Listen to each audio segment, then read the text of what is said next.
Hello dear future doctors, welcome to learn biology. कैसे हैं आप सब? आई होप आप लोगों की प्रिपरेशन अच्छी चल रही होगी। मैंने अपने प्रीवियस वीडियोस में सेल बायोलॉजी और सेल स्ट्रक्चर एंड फंक्शन से रिलेटेड टॉपिक्स लिए थे, तो आज भी इस वीडियो में हम एंडोमेम्ब्रेनस सिस्टम देखने वाले हैं। So let's start. Endomembranes system क्या होता है?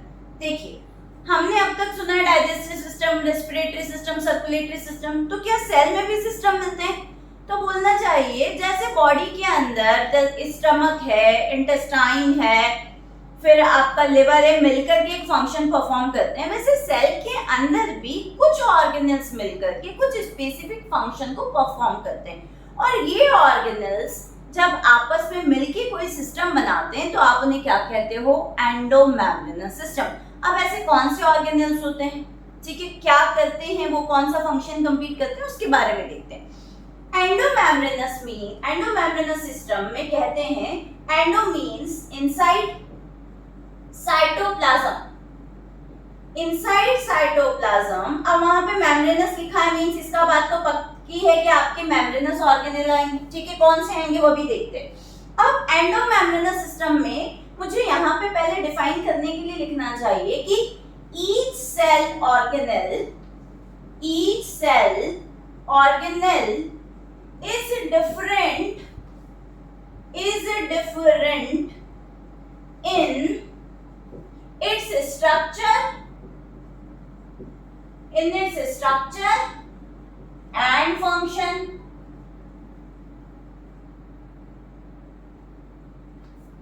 हर सेल ऑर्गेनल जो है उसकी स्ट्रक्चर और फंक्शन में कैसा होता है? डिफरेंट होता है, but still some organelles are coordinated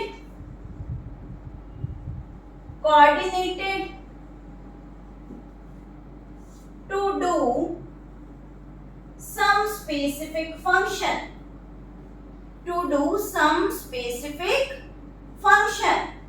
ये जो ऑर्गेनल्स हैं वो कोऑर्डिनेटेड होते हैं कुछ स्पेसिफिक फंक्शन को कंप्लीट करने के लिए। These all organelles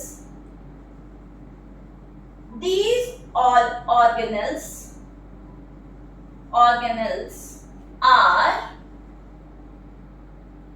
together form endomembranous system. These organelles are together form endomembranous system.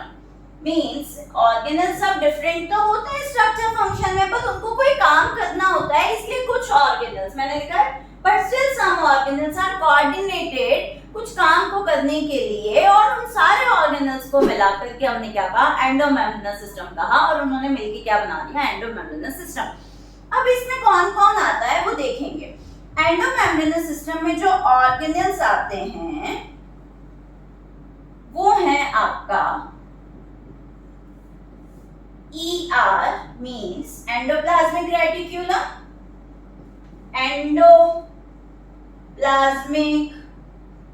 reticulum,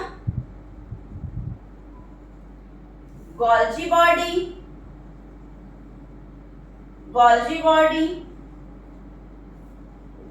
lysosome और वैक्यूल। कौन नहीं आता? मेम्ब्रेनस होते हैं ये सारे के सारे, not involved in endomembranous system, not involved in endomembranous system। तो वो कौन है आपके? आप ध्यान रखे रहेंगे PPM से, PPM से, पेरिऑक्सिसोम नहीं आएगा,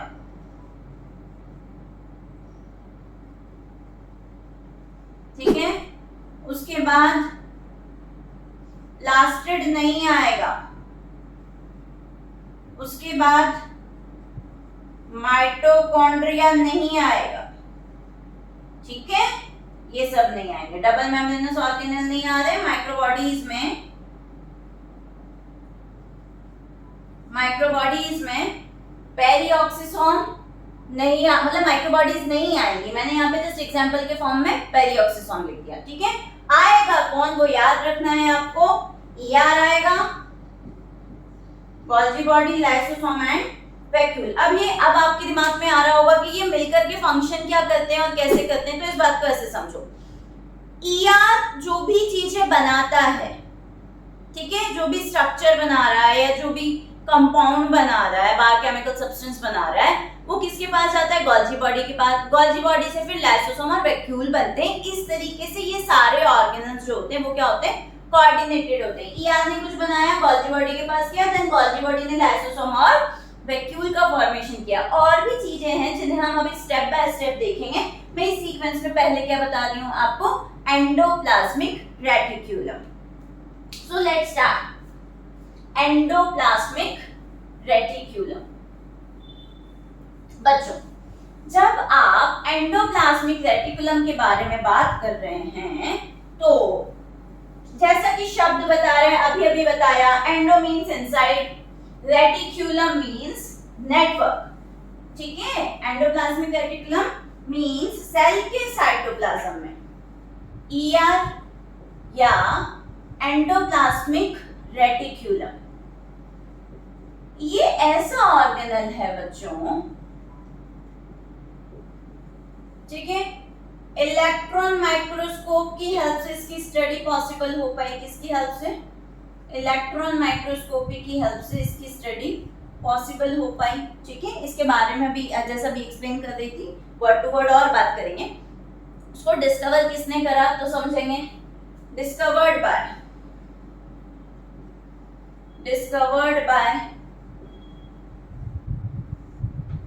पॉटर, अल्बर्ट क्लाउडे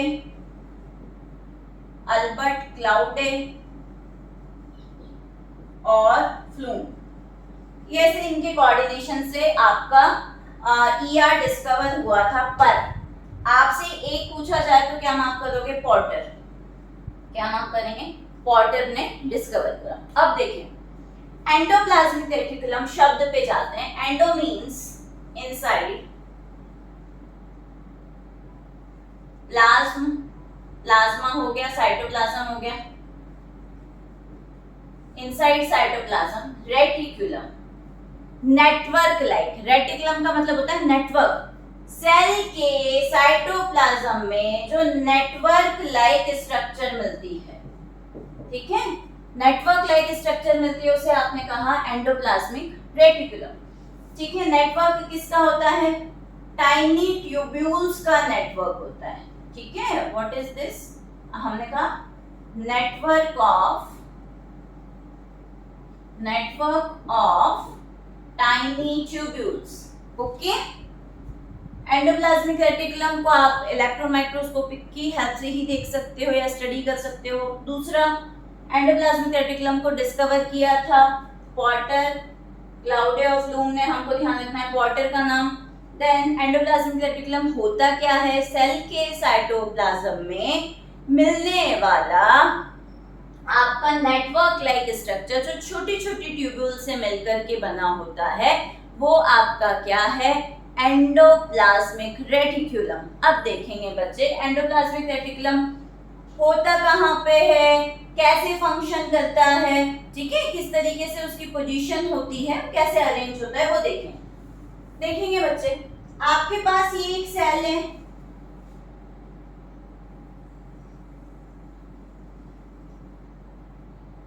ठीक है, यहाँ पे सेल के सेंटर में मैंने न्यूक्लियस ड्रॉ कर दिया। सेल के सेंटर में क्या ड्रॉ कर दिया, न्यूक्लियस। न्यूक्लियस आपका डबल मेम्ब्रेनस है, ये लीजिए न्यूक्लियस आपका डबल मेम्ब्रेनस हो गया। तो होता क्या है, आपका जो ईआर है वो न्यूक्लियस की ये जो आउटर मेम्ब्रेन होती है ना, इसी आउटर मेम्ब्रेन से एसोसिएटेड होता है।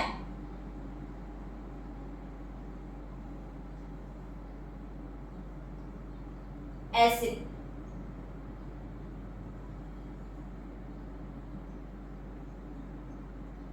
ठीक है।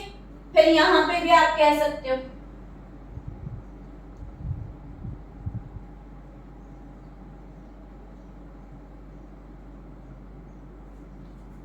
और यहाँ पे इसकी सरफेस पे मैंने राइबोसोम ड्रॉ कर दी। ठीक है, अब ये पोजीशन पता चल गई। ठीक है, ऐसा नहीं है कि सिर्फ यहीं पे होता है, स्कैटर्ड भी होता है। ठीक है, अब जो ईआर है इसका मेन काम, जैसे एनसीईआरटी एक्सप्लेन करी, एनसीईआरटी की लाइन ध्यान रखें, ER helpful in compartmentalisation. Compartmentalisation इसका क्या मतलब है भैया? इतना बड़ा सा शब्द लिख दिया, कंपार्टमेंटलाइजेशन। भाई आपके पास एक कमरा है, अगर उसमें आप कैबिन बनाना चाहते हैं तो बीच में एक वॉल लगा देंगे, कांच का, ऊपर से नीचे कांच लगा देंगे। ठीक है, या कर्टेन लगा देंगे, कर्टेन लाइक हमने कहा मेम्ब्रेन की तरह एक्ट कर रहा है, वही काम इसने किया। पूरी सेल मैंने जब तक ये नहीं ड्रॉ किया था खाली थी, आपने न्यूक्लियस बनाया, फिर आपने इसके कांटेक्ट में ईआर को बना दिया। ओके, अब मैं कह रही हूँ कंपार्टमेंट बन गए। कैसे कंपार्टमेंट बन गए? भाई ये जो ईआर है इसके बाहर की तरफ भी कुछ है और इसके अंदर भी कुछ है। ठीक है, तो ये जो अंदर वाला रीजन है इसको आप क्या कहोगे? इसे आप कहोगे luminal part. Luminal part, luminal part, luminal का मतलब क्या हुआ? ल्यूमेन का मतलब होता है खाली जगह। ल्यूमेन का मतलब क्या होता है? खाली जगह, उसी से ये शब्द आया ल्यूमिनल। ठीक है, तो इसको आप कह सकते हो ये अंदर की तरफ है तो इंट्राल्यूमिनल और ल्यूमिनल पार्ट। इसके बाहर वाला जो पूरा रीजन है वो क्या है आपका? एक्स्ट्राल्यूमिनल कंपार्टमेंट। एक्स्ट्राल्यूमिनल कंपार्टमेंट, तो एक तो आपका होगा ल्यूमिनल और इंट्राल्यूमिनल। ठीक है, और दूसरा क्या हो गया? एक्स्ट्राल्यूमिनल। पहली बात हो गई, बोला ER हेल्पफुल इन कंपार्टमेंटलाइजेशन। ठीक है, ER क्या करता है? ER जो है कंपार्टमेंटलाइजेशन में हेल्प करता है। उसके बाद ER फॉर्म एंडोस्केलेटन। क्या बनाता है?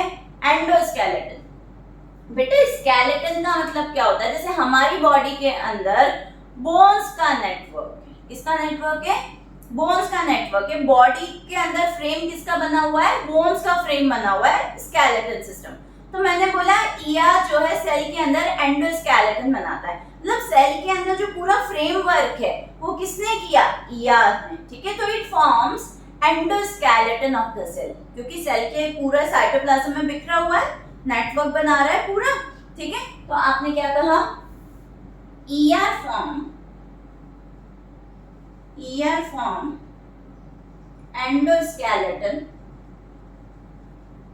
एंडोस्केलेटन और framework for cell. Framework for cell. Okay, अब on the basis of structure है ना, इनके पार्ट्स होते हैं, स्ट्रक्चरल कंपोनेंट होते हैं। ठीक है, जब आप ER की स्ट्रक्चर देखते हैं तो उसके स्ट्रक्चर के छोटे छोटे से कंपोनेंट होते हैं, उनको देख लेते हैं। देखो मैं क्या बताने जा रही हूँ? Components of ER, structural components of ER।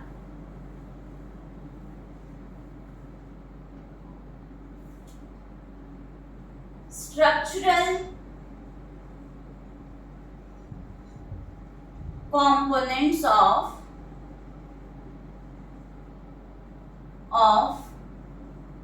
ER।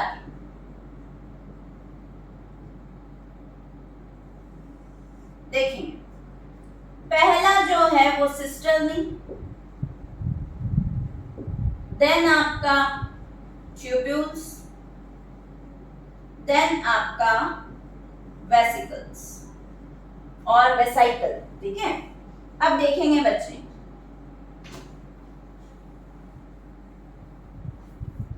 जब आप सिस्टर्नी की बात करते हो होते हैं बच्चों, सिस्टर्नी आपके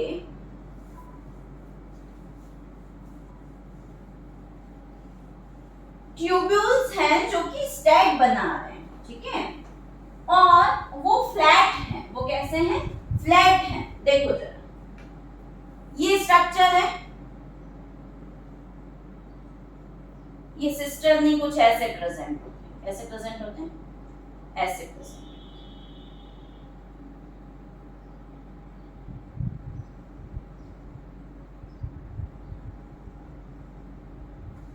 ऐसे सिस्टर्नी प्रेजेंट होते हैं। इसको डिफाइन कैसे करोगे? बोलोगे आप यहां पे फ्लैट अनब्रांच्ड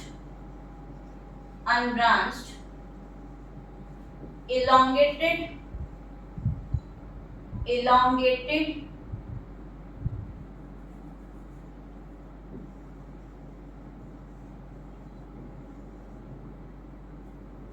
form stack, ठीक है, ये एक से ऊपर जुड़ी हुई हैं, इसमें से ब्रांचिंग नहीं हो रही, इनमें सब में क्या हो रहा है? कनेक्शन क्रिएट हो रहा है। तो फ्लैट बोल दिया, अनब्रांच्ड, इलोंगेटेड, और वो स्टैक बना रही है, ठीक है। अब अगर आपने बोला ट्यूब्यूल्स के बारे में, तो ट्यूब्यूल्स जो होती है ना, उनमें ब्रांचिंग होती है, प्लस उनका जो ये ब्रांचिंग का पैटर्न है वो भी कुछ डिफाइंड नहीं होता, इसलिए आप इनके लिए कहते हो ये कैसे होते हैं? इरेगुलर होते हैं। ये कैसे होते हैं बेटा? इरेगुलर होते हैं।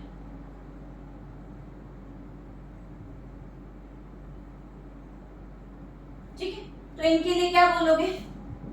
ट्यूब्यूल्स के लिए दीज आर आल्सो ट्यूब्यूल्स, ठीक है, tubules which are irregular and branched, और ये साइटोप्लाज्म में बिखरे होते हैं। फिर आए आप वेसिकल्स पे, तो वेसिकल्स कैसे होते हैं? बोला स्फेरिकल मेम्ब्रेन बाउंड स्ट्रक्चर, बोला spherical membrane bound structure, membrane bound structure, spherical membrane bound structure, ठीक है। तो यहां मैंने ऐसे ड्रॉ कर दिया, ये ऐसे होते हैं, ठीक है। अब यहां पे ऐसे कंपैरिजन के बेस पे देखेंगे, सिस्टर्नी के ऊपर राइबोसोम मिल रहा है। अभी हम इसके टाइप्स देखेंगे तो बहुत अच्छे से क्लियर होगा। यहाँ देखें, ये मैंने ब्लू जो डॉट बनाया ये राइबोसोम, ये वेसिकल के ऊपर राइबोसोम हो भी सकते हैं और नहीं भी हो सकते हैं। अब यहां से बात को समझो, ये जैसे स्ट्रक्चरल कंपोनेंट देखे, सबका अपना अपना फीचर, इनके ऊपर आपके राइबोसोम नहीं होते, ट्यूब्यूल्स के ऊपर राइबोसोम नहीं होते, इसलिए यहाँ पे ध्यान रखो। पहले एक बात बता रही हूँ, उसके बाद इसी को आगे कंटिन्यू करूंगी, थोड़ा सा कुछ बताना है। On the basis of presence और एब्सेंस ऑफ राइबोसोम, सेल के अंदर मिलने वाला ईआर अकेला ऐसा ऑर्गेनल है जिसकी सरफेस पे राइबोसोम मिल रहे हैं। माइटोकॉन्ड्रिया के अंदर राइबोसोम है पर उसकी सरफेस पे नहीं है, क्लोरोप्लास्ट के अंदर राइबोसोम है पर उसकी सरफेस पे नहीं है। तो ईआर, न्यूक्लियस की बात अलग है, ईआर इज द ऑर्गेनल, उसकी सरफेस के ऊपर राइबोसोम देखने को मिलेंगे। अब ईआर में भी हम कहते हैं कि on the basis of presence और एब्सेंस, इनकी दो कैटेगरी, कौन सी कैटेगरी? आरईआर और SER. RER means rough endoplasmic reticulum, SER means smooth endoplasmic reticulum. तो जो रफ एंडोप्लाज्मिक रेटिकुलम है वो रफ क्यों कहलाया? मींस उनकी सरफेस के ऊपर आपने ये डॉटेड स्ट्रक्चर जो मैंने बनाई, दैट इज राइबोसोम, उसकी वजह से उसकी सरफेस स्मूथ नहीं रही, तो वो रफ एंडोप्लाज्मिक रेटिकुलम हो गया। और जिनकी सरफेस के ऊपर राइबोसोम नहीं मिलता वो क्या कहलाते हैं? आपके स्मूथ एंडोप्लाज्मिक रेटिकुलम। तो यहाँ से कंक्लूजन निकालते हैं हम कि cisternae is the main component of RER और tubule is the main component of SER, ठीक है। तो सिस्टर्स कहाँ पे मिल रहे हैं? मेनली इन RER, और इनके लिए क्या बोलोगे? मेनली इन SER, ठीक है। और इनके अंदर तो चीजें बनकर के आ रही है ना, तो इनके अंदर इसमें राइबोसोम हो भी सकते हैं, नहीं भी हो सकते, इसलिए मैंने एक डॉटेड सरफेस बनाई है और एक पे डॉट नहीं बनाए। इतना समझ में आता है, ठीक है। अब देखेंगे बच्चे टाइप्स ऑफ एंडोप्लाज्मिक रेटिक्यूलम।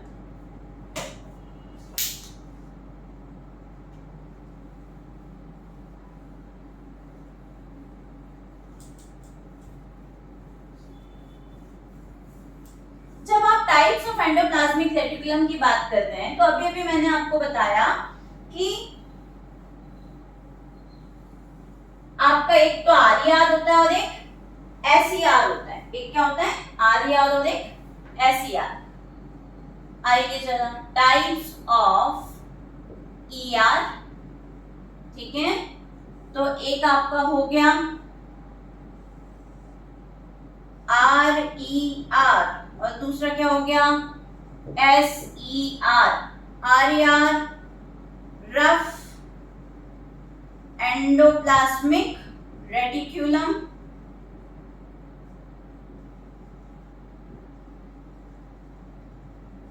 और ये क्या हो गया? Smooth endoplasmic reticulum.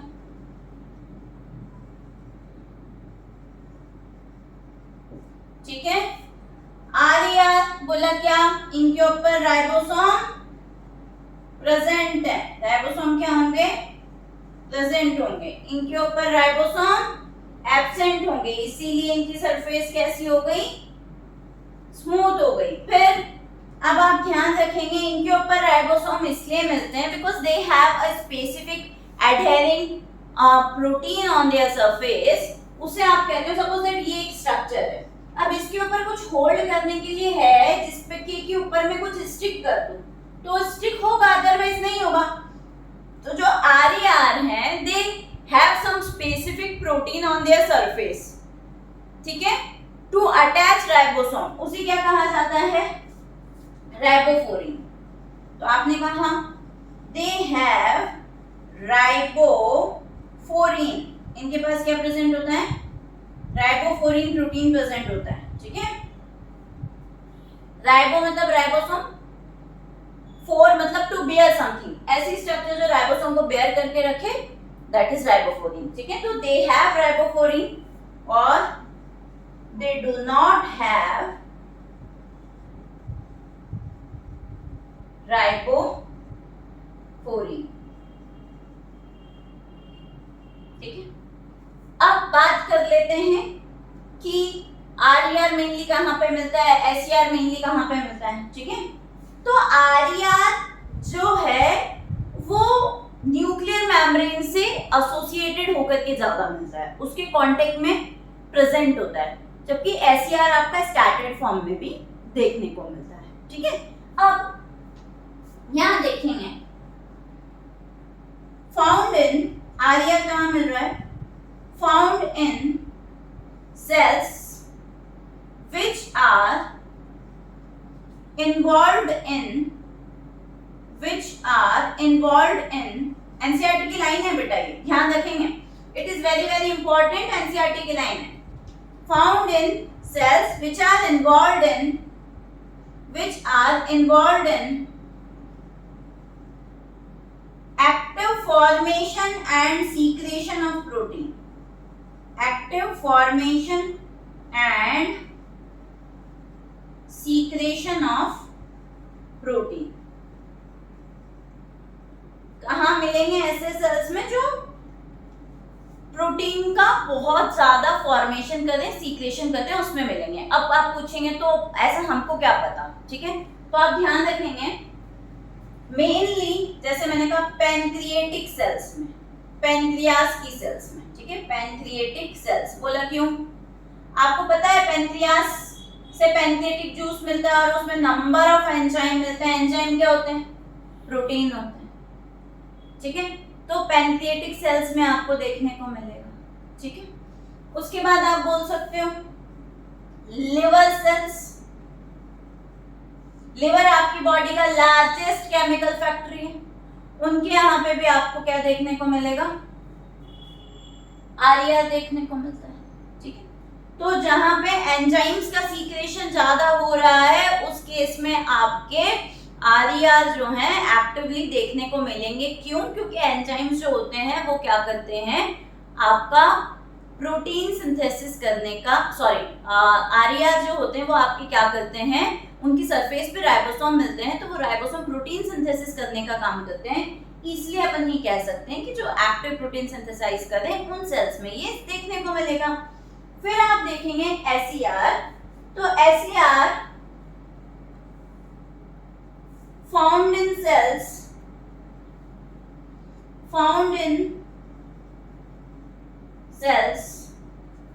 which involve in fat or steroid synthesis, ठीक है। अब देखो यहाँ पे जैसे कि एडिपोज टिश्यू में फैट मिलता है तो वहां पे मिलेंगे एडिपोज टिश्यू में एसईआर मिलेगा।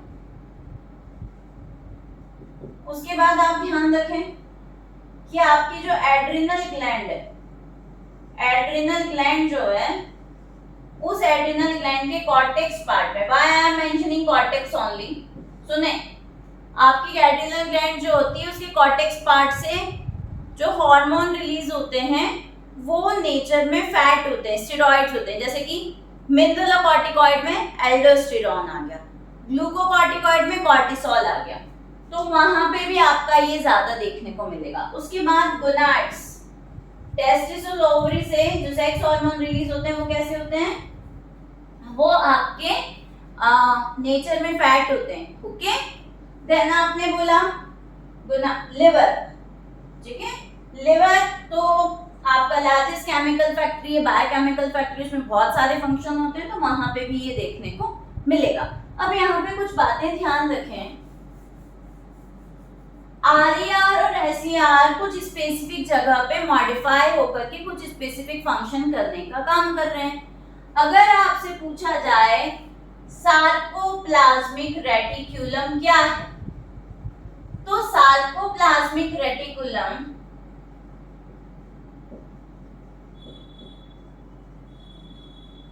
सार्कोप्लाज्म वर्ड से क्लियर हो रहा होगा, मसल में, ठीक है। सबसे पहले तो ध्यान रखें ये जो मॉडिफाइड ईआर है और ये कहाँ मिलेगा, ये मेनली आपकी स्केलेटल मसल में प्लस कार्डियक मसल में मिलेगा, ठीक है। और इनके जो सिस्टर्नी है, cisternae store large amount of calcium. ऐसा क्यों? आपका हार्ट को भी फ्रीक्वेंट कॉन्ट्रैक्शन और रिलैक्सेशन करना पड़ता है, स्केलेटल मसल भी कर रहे हैं, ठीक है।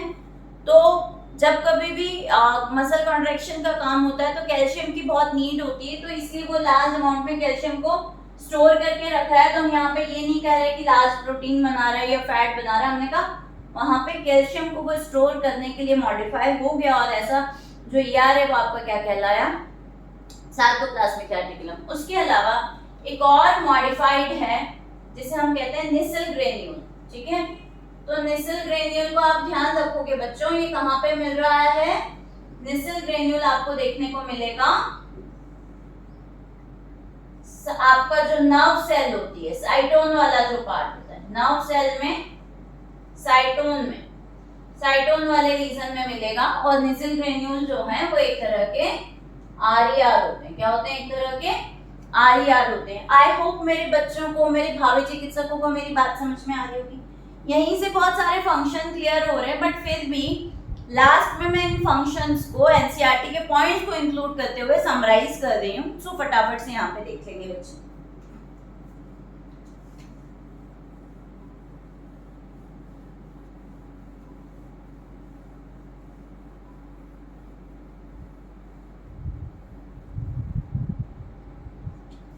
functions of ER. functions of ER. तो पहला फंक्शन तो अपन ने अभी वहां पे देख लिया स्टार्टिंग में, कौन सा?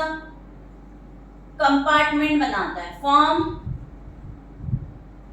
Compartment inside cell. तभी आपने कहा इंट्राल्यूमिनल और एक्स्ट्राल्यूमिनल, तो form compartment inside the cell.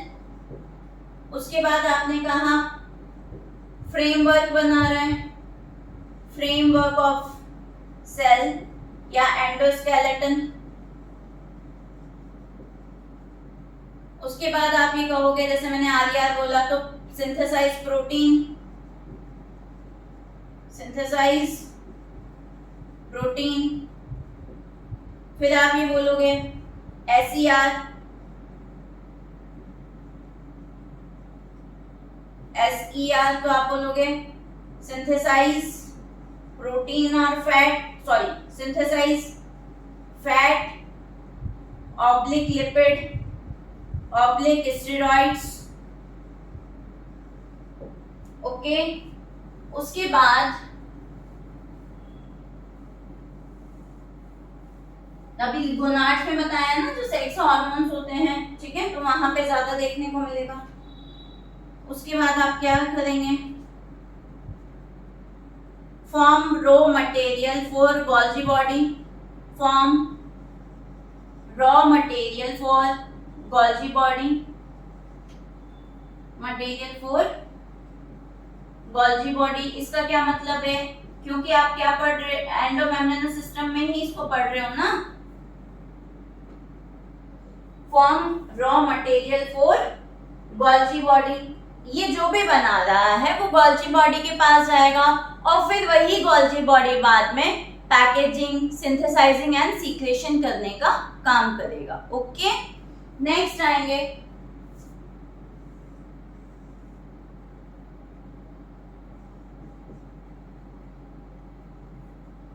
SCR, inside liver, inside liver helps in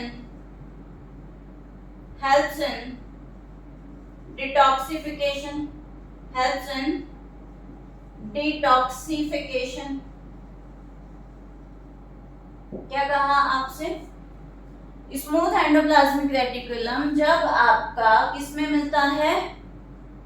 आपका लिवर में मिलता है। तो लिवर क्योंकि आपकी बॉडी का लार्जेस्ट बायोकेमिकल फैक्ट्री है, तो आप जो भी फूड भी लेते हो या कोई मेडिसिन वगैरह लेते हो, उसमें कोई ऐसा टॉक्सिक सब्सटेंस आ गया या हमारी बॉडी में कुछ ऐसे सब्सटेंस बन गए जो बॉडी के अंदर के लिए यूजफुल नहीं है, तो उन सारे सब्सटेंसेस को अगर वो टॉक्सिक हैं तो उन्हें डिटॉक्सिफाई करने का काम किसका होता है? एसईआर का होता है। ठीक है, इस तरह से जो इम्पोर्टेंट फंक्शंस थे वो यहाँ पे आपने देख लिए। और खास बात जो मैंने वैसे तो आगे डायग्राम के टाइम पे बता दी, आपका जो ईआर है it involve in the synthesis of, ठीक है, ईआर से बाद में ये सीक्वेंस चलेगा। ईआर से क्या आया?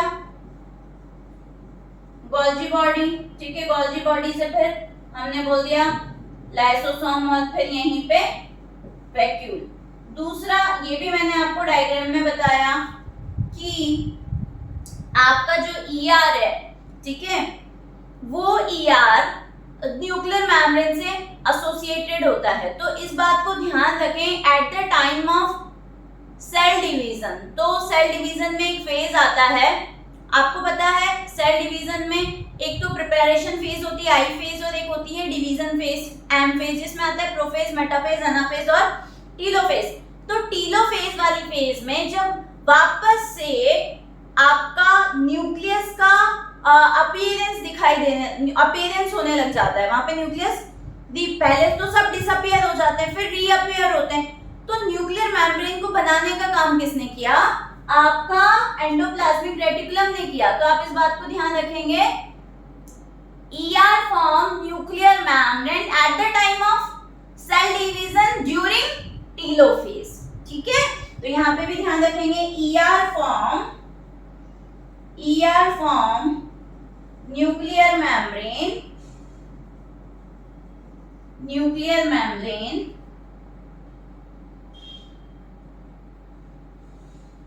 during cell division in telophase. कौन सी फेज में? टीलोफेज।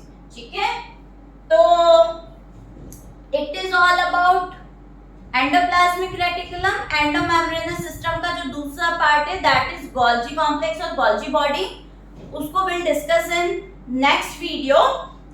आई होप बच्चों को ये एंडोप्लाज्मिक रेटिकुलम समझ में आया होगा। इट इज ऐसा एनसीईआरटी के बेस से लेकर के पूरा डेप्थ वाले पॉइंट यहाँ पे कवर कर लिए गए हैं। एनसीईआरटी का एक एक पॉइंट इसमें इंक्लूड किया गया है। फिर भी बच्चों को अगर नहीं समझ में आता है, फिर भी मेरे भावी चिकित्सकों को किसी भी कोई तरह का कोई भी डाउट है तो let me know in the comment section. और आपको कोई भी टॉपिक पढ़ना है तो भी आप मुझे कमेंट में मेंशन कर सकते हैं। Wish you all the best for your NEET journey and thank you so much for watching and listening. Thank you so much.